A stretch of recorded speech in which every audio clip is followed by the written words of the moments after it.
Welcome to the Ultimate Coach Podcast, Conversations from Being, inspired by the book, The Ultimate Coach, written by Amy Hardison and Alan Thompson. Join us each week with the intention of expanding your state of being, and your experience will be remarkable. Remember, this is a podcast about being. It is a podcast about you. To explore more deeply, visit theultimatecoachbook.com.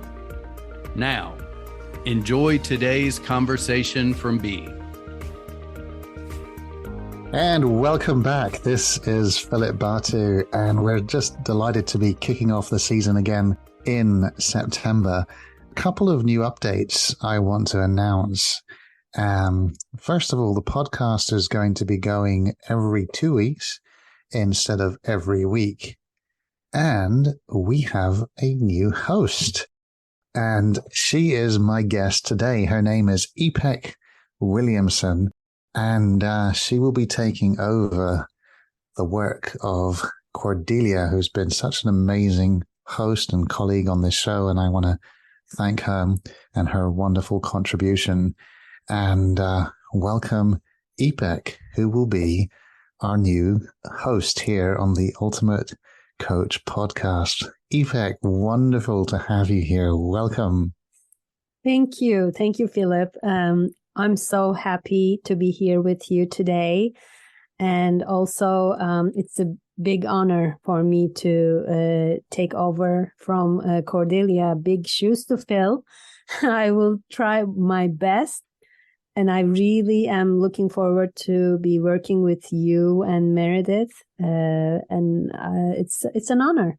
Thank you. I love that. Thank you. And, you know, as you say, big shoes to fill, I feel flattered by that. But at the same time, I just want to say, hey, there are no shoes to fill. Just bring your shoes and dance with us. Yes, I love that. Thank you. Yeah. Oh, so Ipek, I know that you have had some massive impact through reading the book, and you're going to share some of those stories with us today. But before that, I just want to start by for you to just introduce yourself into this. For the people that don't know you, I'd love for you to share a little bit about who you are, what you're up to, and how you connected with Steve. So I was born in Turkey, Istanbul. Then I moved to Canada. So I'm a Canadian and Turkish, double citizenship. And also I'm a change champion, transformation coach, speaker, author, and meditation advocate and teacher. So I'm a coach. I love to work with people and create a sense of peace and flow in their lives. And how I got to connect with Steve Hardison and this whole the Ultimate Coach community, beautiful community, goes back to when I was taking my coaching training.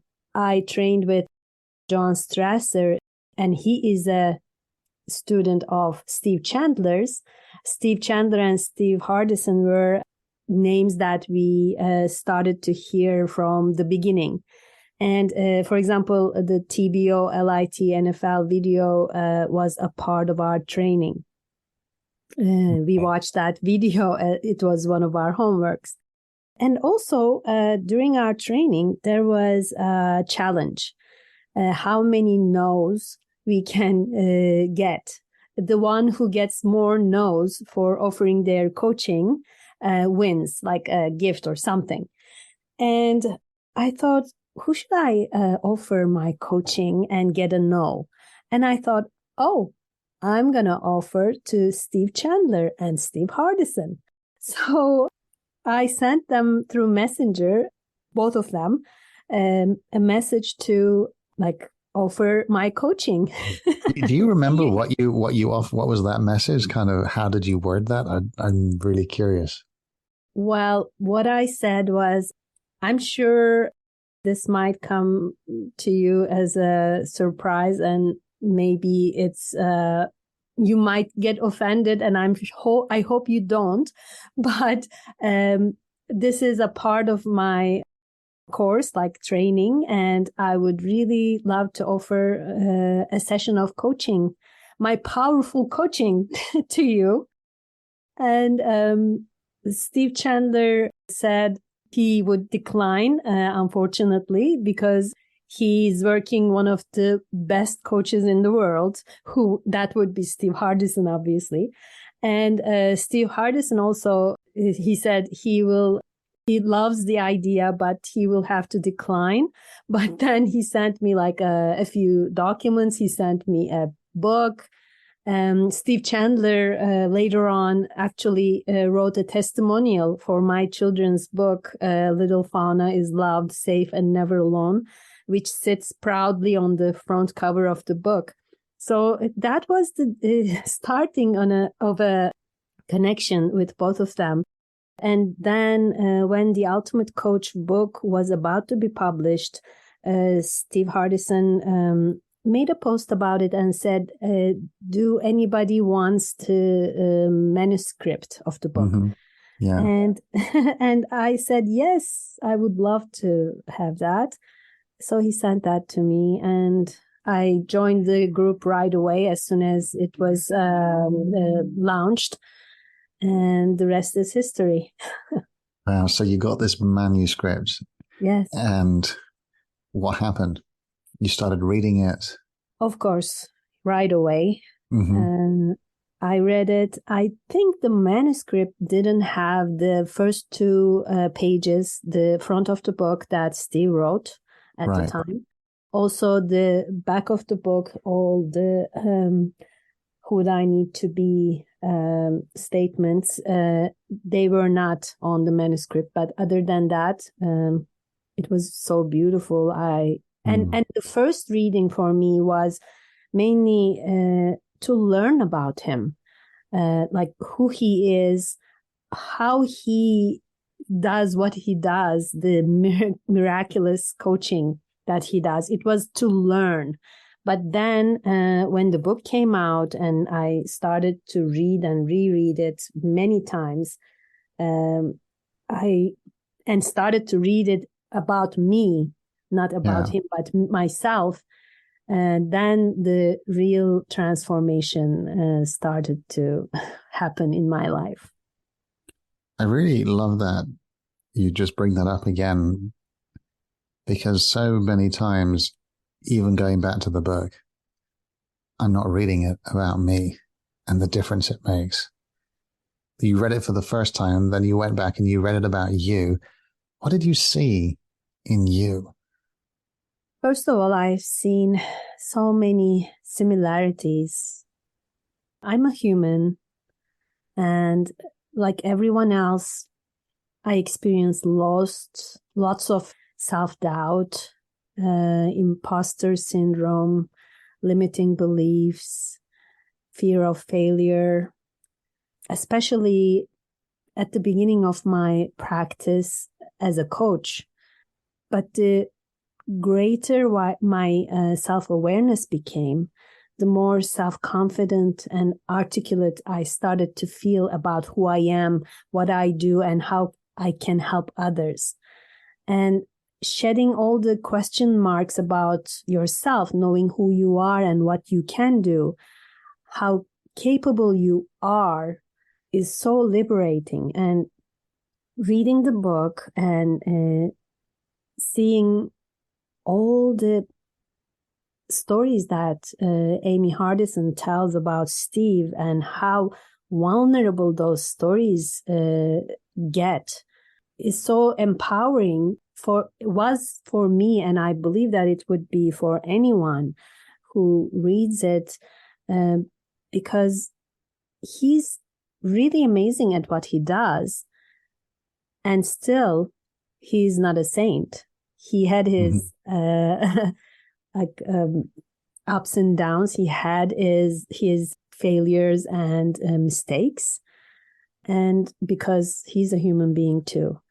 So it was so empowering for me to read and find out similarities and watch the growth that it brought to me. Yeah, I'm really reminded by what you're saying to me. It's like, I remember there was a moment, exactly those words that you're saying. Oh my God, this guy, he's just amazing. And that immediately became to, oh my God, I'm amazing. And it was like, whoa, like really, really, really seeing that what's possible for me and for any human being is what's available in this book. And that really did something for me. And I know that did something for you too. Mm-hmm. And I'm excited to unpack a bit more of that and the sort of something really woke up in you. I know that. Yes. And I know there are a few chapters in particular where you really felt like a real shift in what's possible in your being and who you are. I'd love to hear about that. Yeah, thank you, Philip. The chapters that had the most profound impact on me, which is interesting. Every time I read the book, different chapters get my attention. And even though I have been reading it time and time and time again, I come up with parts that it feels as if I'm reading it for the first time because I didn't notice it. So, and what I believe is every time we start to read a book, we are a different person. And when we complete it, we are another one. And then when we restart reading, we are starting from that level of consciousness and go forward. So that's why every time we read, we see new things, different things, and we recognize things that we didn't notice before. And the last time around I read the book, the 3 chapters that had the most impact on me were listening, creation, and the document. So they are 3 chapters, one after the other. And so because I know that through our listening, we can see the thought pattern of the person in front of us and then focus on each thought, dissect them, explore them, and see the real picture that lies underneath the words. Communication is much more than just words. So in the past, I was a mother and a wife who wanted to control everything. I have so many controller tendencies that I'm trying to control and I'm working on. But in the past, I was even worse, and I was a real helicopter mom. And I wanted to have everything the way I like, the way that is up to my standards. And while trying to do that, I was not listening at all, but telling my son, my stepsons, what, how, when. So I remember my son Ali saying to me one day, not one day, multiple times, he would say, "Mom, you never listen. You just try to share your opinion, tell me what to do. You don't let me speak. You don't let me express myself." And I remember him saying this many times, many times. How old is your son? My son is now 27. Oh, wow. And when was this happening at the time where you were reading about listening? This was happening year after year after year. And I was like, I was not listening to him. And I like, when you hear something like this and you see it as whining and dismiss it, but while reading the book, it dawned on me what I have been doing, how dismissive and absent I was being with my son, with my husband. And I'm a coach.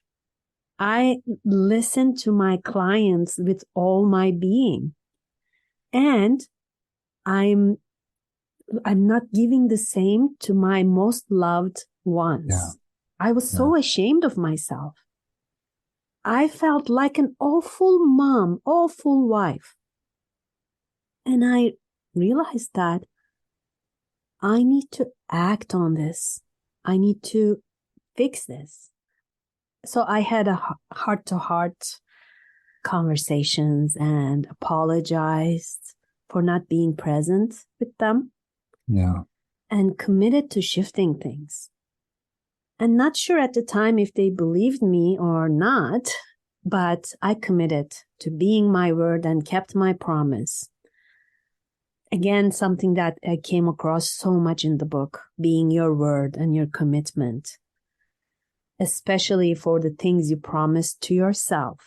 So when I started to be completely present with them, whenever they speak to me, how I watch their body language, their mimics, the pauses they take in between sentences, the conversations, and accordingly, our relationships started to change, bloom into much more vulnerable and deeper connections. I could start being more authentic with them, and they started to be the same. And that, Philip, not only impacted positively my relationship with each one of our children and my husband, but also the relationship they have with each other. Like our family ties got stronger as a whole. In that process, also I learned a lot about myself. My listening changed so much that sometimes I feel the person who's sitting across from me, even if it's through the screen, through the Zoom or whatever, so intensely that I don't need them to speak for me to know what they are feeling or thinking. So words become just the confirmations of the communication that I receive non-verbally. It's so amazing. That's so beautiful. I'm so happy for you and what's possible in your family. And it reminds me of a quote I also remember Steve saying. I may butcher it, but it's something like, no success in the outer world can compensate for failure within the four walls of your home. And to me, the success within the four walls of your home is like foundational, right? So what you're building on and for your family is completely new way of being with each other. And and the word that's coming from me and something that I really, really crave for. And one of the reasons I love having these conversations is emotional intimacy. And absolutely. It's, how can I say this? I grew up in a family where emotional intimacy wasn't something that was, present, and being able to create that at even if it's a much later stage in your life, is it's such a gift, because ultimately it's an authentic way of relating with one another. I really want to acknowledge you for your willingness to kind of put aside your old ways of listening and your automatic ways of listening and to, apologize and try on something new. And, the whole time you were saying that, I was just curious, like, what is it in the chapter listening? Something, you read something that shifted something for you. Do you remember what that was? I would have to go back to the book and take a look. But while doing that, I want to say something to you, Philip. So I'm thinking about you, and your son is, how old is your son right now? Yeah, he's gonna be turning 1 this year. Yes. This month, I mean, yeah. Yes. So now this story that I shared with you, how wonderful it is that you are aware of this now when your son is only 1 year old. Like my sons are 27, Right. 27 and 25. So you from the start, you can be that father who listens Yeah, even though it's just goo goo gaga. Yes, right now, but going but forward. still, there's communication that's happening there. And it's in the word communication. Yeah. I always thought about communication as in, how do I express myself? How do I speak to make an impact? And a lot of the focus in communication was on speaking. And one of the things that I've discovered through the book and through my own understanding of listening is one of the most I've completely underestimated the power of listening as a way to influence, as a way to create, as a way to understand and have real intimacy in the conversations I have. So one of the things that I'm just really paying a lot more attention to is now asking myself, what is the listening I'm bringing to this conversation, to this situation, rather than what do I need to say? How can I say it? How can I language that? How can I, that would be typically the place I'd go to. And this has been just much more like, what's in the way of my listening for this conversation to be a little clunky? Yeah. So it's allowed me to look in a direction I wasn't even looking before. I wasn't even aware of. So I found the part that. Oh, great. Yes. So in the book, Stephen Pottier, his neighbor, says, Steve looks through your eyes to your soul. He's totally present in the moment. And Devin Bandison says, I've never seen Steve in a rush. In my experience, it seems the only time that matters to that man is here and now. So, I mean, all this thing, reading this and realizing that who would I need to be the most effective parent, and who's not listening properly to her children, her husband. So it's something. Yes, I'm just seeing something in what you just shared, which is so beautiful, and how, like, my wife lives in slow motion. Like, literally, she's just never rushed. And so many times I get irritated and frustrated by that because I have a tendency to be much more sort of fast and I confuse it with, being efficient or productive. And every time I'm with her, she just slows me down. And over time, we're really living in the same pace, and we really live in a slow pace. And, I get triggered by that still today. And you sharing that with me is just a reminder of what it really means to live in the here and now.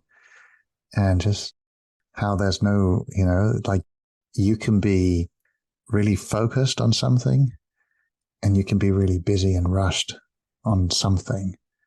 And one of them just has that feeling of tension, that rushed, that busyness, and that's just not necessary.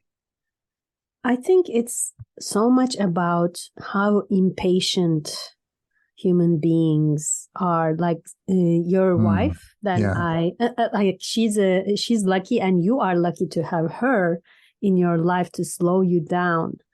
Totally. Yes, because that's my problem too. That was my problem, being so impatient. That's why you miss when your children, or like people you take for granted who are around you, you dismiss them because you are so impatient to go for the next thing, or for your work, or whatever it is, whatever calls you, you think calling you, and you dismiss them. You let them down. So it's so unfair, and it's not acceptable, because they are the most important people in my life. Well, I think it's also just very human. I think, like you say, that to me, it's a gift to be able to just slow down in that way. It's something I'm learning every day, and something that I'm, being reflected at every day. And I feel there are also times when I think it's acceptable. Like I don't see it as acceptable and not acceptable. I think I think it's just effective to slow down, and it's ineffective to try to do things in a rush. And I'm never at my best. That's what I know. Like when I just in the moment, just here and now. Wow, there's just an ease to things. Mm-hmm. So I see it as just something effective. Yeah, I really like the way you are slowing me down right now. Yeah, say more about that. Mm-hmm. I don't know. I think you really have a magical touch. You make me feel comfortable and easy to be vulnerable and easy to open up. So it's beautiful. I'm feeling like it's just you and I. It's not a podcast. It's just you. I'm so happy you say that. And it's like all of a sudden there's nowhere to go. There's nothing to say in order to be impressive. There's nothing like, oh, what is a story, or what is a distinction I can bring now that will sound good. It's just two people having a connected conversation, and that being enough. It's beautiful. Yeah. And I want to go to my document, and I want to share with you something that I came up with about this listening part of it, about my husband. And in my document, I have a part where I say, I love him unconditionally and listen to him with all my being. So that came from that chapter, listening chapter. And what does it mean to you? I listen to him with all my being. When he speaks to me, I let everything go. I turn around to face him, look into his eyes, and just be there and listen to him, to whatever he has to say. I love that. The image that's coming to me was a room in London full of people queuing up, like everyone wanting to have the attention of Steve Hardison, I remember. And he was just speaking to one person, and he was so with that person as if there was no one else in the room. And he allowed himself to finish that conversation in whatever amount of time it would take for really being complete, or speaking to the next person. Not any sense of urgency whatsoever. That's what I'm hearing in what you're saying. Just being with that person. Like, what a gift to be able to do that, right? Absolutely. I think that's the best gift anyone can give to another. Their full 100% attention, and making them see and feel that. It's like, I am, that time is eternal.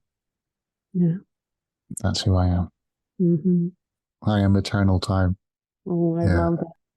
So do you want me to tell you about the creation? Yes, I want that. Yeah. So you shared about listening, and then the next one was creation. So yeah, that's an exciting chapter.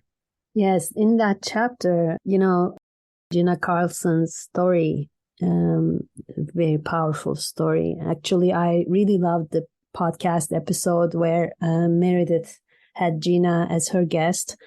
And I use one statement from that chapter with my clients all the time, which is speak it into the world and watch it happen. I've seen time and time again, many of them understand and implement it into their lives. One of them created a boyfriend, one of them a house, one got a promotion with the title she wanted to have because she was saying that title just like Gina did, the title that she wanted to have. And right. Yes. So, and the one who created a boyfriend, then she broke up with him, and she was, oh, okay, now I'll create another and better boyfriend. She was like, because I got this. I created one. Now I'm going to create another better one. And she did. So when we realize our power to create, that we are co-creators of our lives and everything in it, and we can create over and over again, fear disappears from our lives and attachments get smaller and smaller. Can you just repeat that, what you said word for word, the speak into the world? So could you repeat that again? Speak it into the world and watch it happen. Yeah. There's something there that I'm seeing like really fresh here. Mm-hmm. When you speak it into the world and watch it happen, that's a way of being. That's not a way, that's not something to do. Mm-hmm. Yeah. Like speak it into the world and watch it happen. It doesn't mean I know it's going to happen. It means who I'm being is certainty that it's going to happen. Yeah. Not because I know the outcome, but because who I'm being is certainty. Yeah. And I think certainty, and this is again, like one of the, I remember reading this in the book, like Steve Hardison has pathological certainty. That stuck with me so hard. And I feel like when you can approach creation with certainty, it brings a whole different level of possibility. What are you speaking into the world? Oh, wow. You know, what I'm speaking to the world is not something big or just unattainable or something that is difficult to create, because I'm a simple person. Small things make me happy. What I speak into the world is just having as many people as I can help to come my way so that I can help them see that life has so much to it than most people think it is. Like life is so beautiful, and I see so many people going past, like missing the beauty of it, and dealing with so many small things. And as Steve says, everything is small at the end of the day. And they are unaware of their power of creating. Like, we all are creators. Something we need, we create. Something is taken away from us, we create a newer, better one. My son lost his job during COVID. And he was like, oh my God, what am I going to do now? And I was like, yay, that's awesome. An opportunity to create a better job for you. And he was like, are you crazy, Mom? And that was exactly what happened. He was like so fortunate to get a better job, and it all worked out perfectly. And because we have the capacity, capability to create, and so many people living without knowing that power they already have within them. That's a beautiful example. Thank you for sharing, and just really being present with that. And it's a beautiful reminder for all of us. So thank you. Is there anything else you'd like to share around creation before we move to talking more about the document? No, I think the more people I can help with raising their awareness around their power of creation, the happier I will get. And that's what I'm telling out loud to the universe, for it to bring me more people who are willing to see that power and use that power. As beautiful as that seems, there's also something that feels a little off with that comment, which, may I share that? Sure, please do. It's kind of the idea that the more that this happens, the happier I'll be. And what if, as a way of creating, this is the happiest I can be now, here and now. And from being the happiest I can be, where can I overflow in that happiness and serve more people? I love it. I like that perspective better. Yes, you're right. Oh, it just feels so beautiful to overflow in your absolute delight and joy and happiness. Yeah. What else would you like to share? Well, the chapter of the document. When I first read the book and that chapter, obviously, I wrote my I am statement. But I realized later on that it was so superficial, kind of soulless.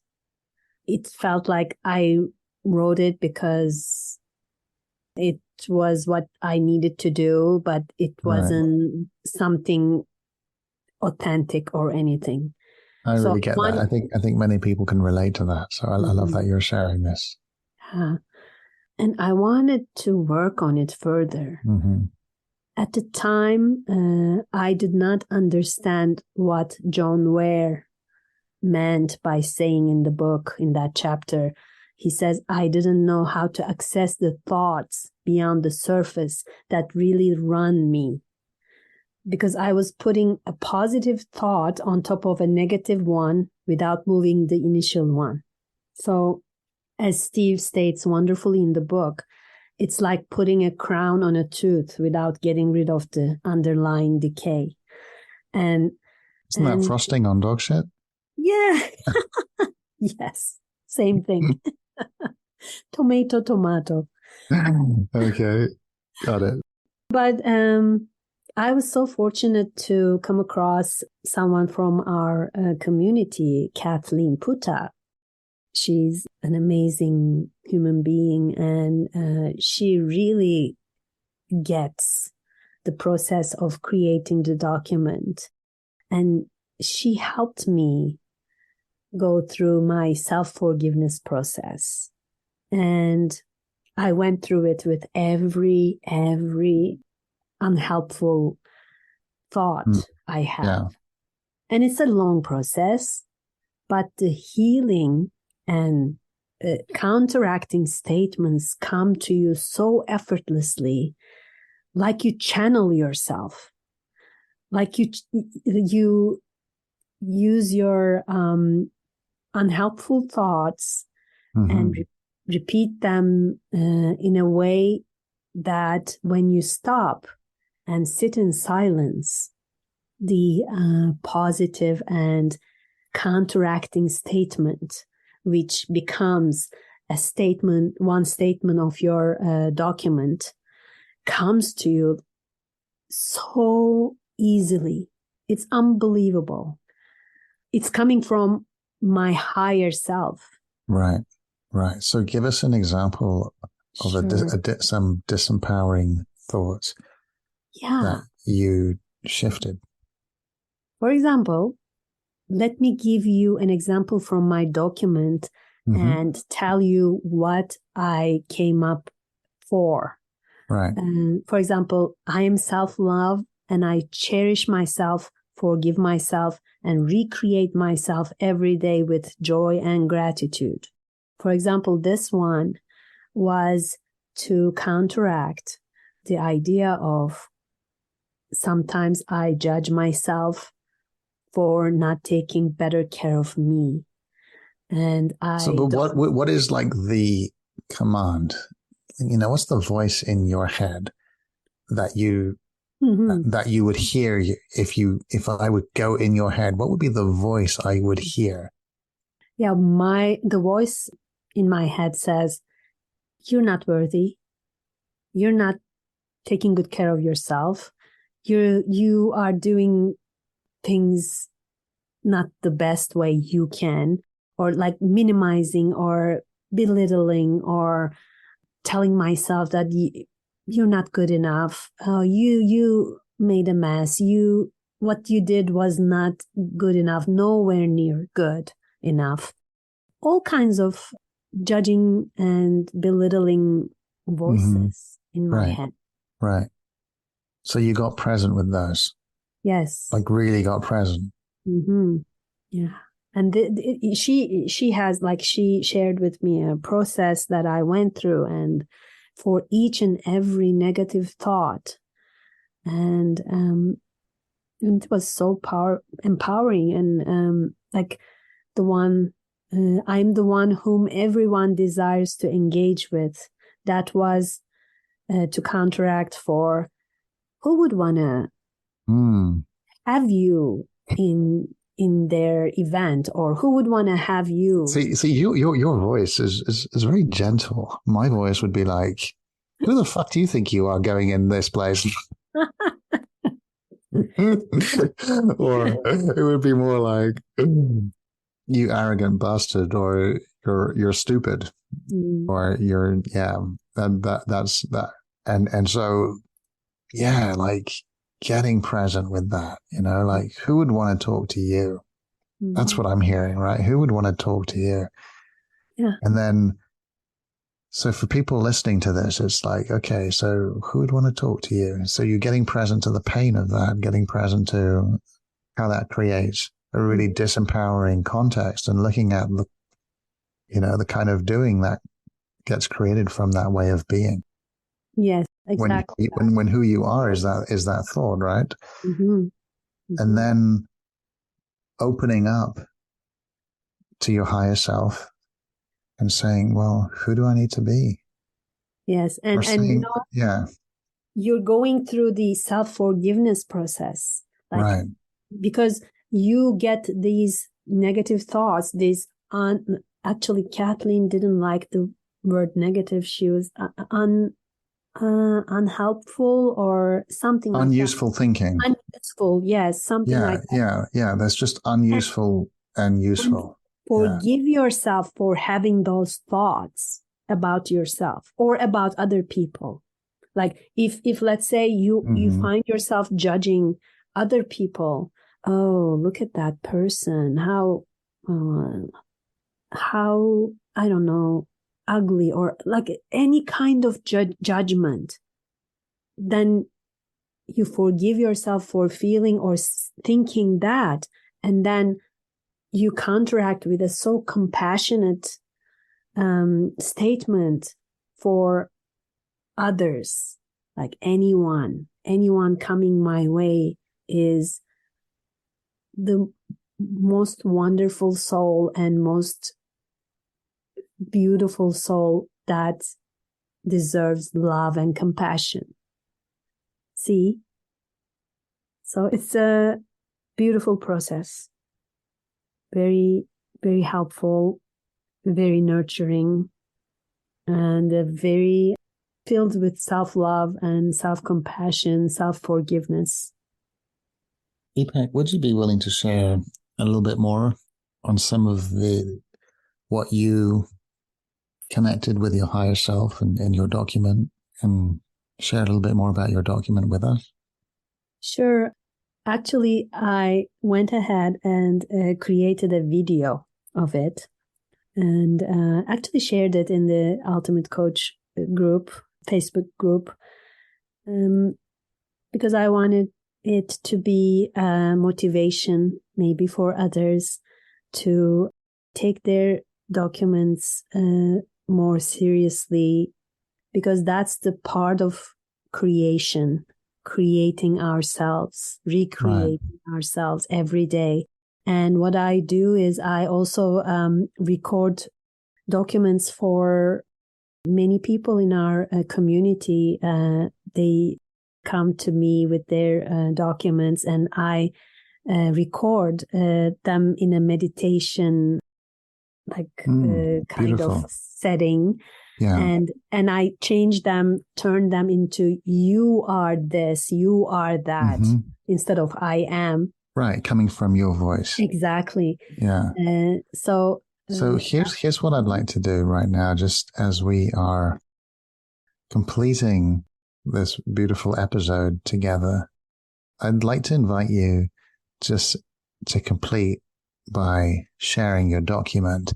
And before you do that, I would like to, well, first of all, are you cool to do that? Is that okay? Well, yeah, sure. I would love that. And, and before you do that, I would just like to ask you, how can people connect with you if they've heard something and they want to listen to some of your meditations and learn more about about you and what you're up to? What's the best way for them to get in touch with you? Thank you. They can get in touch with me through our Ultimate Coach group, Facebook group. And also, of course, I have my website, ipekwilliamsoncoaching.com. And I'm very active on social media through any social media platform. They can send me direct messages. But also, I'm a meditation teacher with the Insight Timer platform. If any of the people listening to this podcast are meditators, please come and enjoy my meditations on Insight Timer. I also do live meditation sessions twice a week, and they are all free of charge. So I would love to have as many people as possible with me. Well, that's a beautiful invitation. Thank you for extending that. Ipek, I invite you to share your document with us. Once you've completed, I'm going to end this conversation. So I thank you now, and we will end in silence. And I invite everyone to just be with your document for a moment, the way I'm going to do. Thank you. I am divine vision, connected to the spirit of all creation. I am the fearless, graceful, and authentic expression of myself. I am abundance itself, and I abundantly and effortlessly receive whatever I need whenever I need it. I am the most loving, caring, supportive, and deeply connected wife to my extraordinary husband, Craig. I love him unconditionally and listen to him with all my being. I am the kindest, most understanding, and loving mother to my amazing children, Colm, Ali, and Connor. I am the embodiment of the infinite source, the universe, divine intelligence, and boundless energy. I am remarkable, light-filled, and attractive. I am physically and mentally pure, healthy, fit, and filled with positive energy because I always prioritize the well-being of my body, mind, and spirit. I am the clear stream that runs incessantly with love, awareness, and acceptance. I am infinite patience. I am equanimous and peaceful like a monk in Himalayas. I am the one who doesn't practice judgment and who only practices love. I am self-love, and I cherish myself, forgive myself, and recreate myself every day with joy and gratitude. I am the one whom everyone desires to engage with. I am bold, playful, and determined.